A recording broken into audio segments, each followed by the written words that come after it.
So in this video, we will see how we can import different files in After Effects. I have already created this solid background. You can see I have different files here.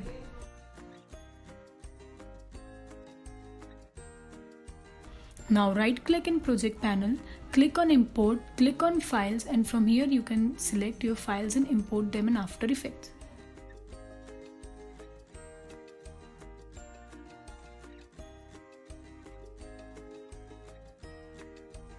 Now just drag any files you want in timeline above the solid layer.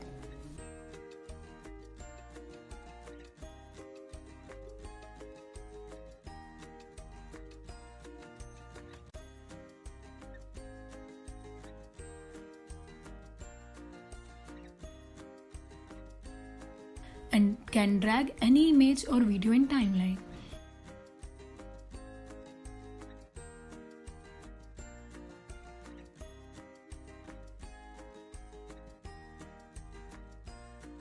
You can directly click on delete.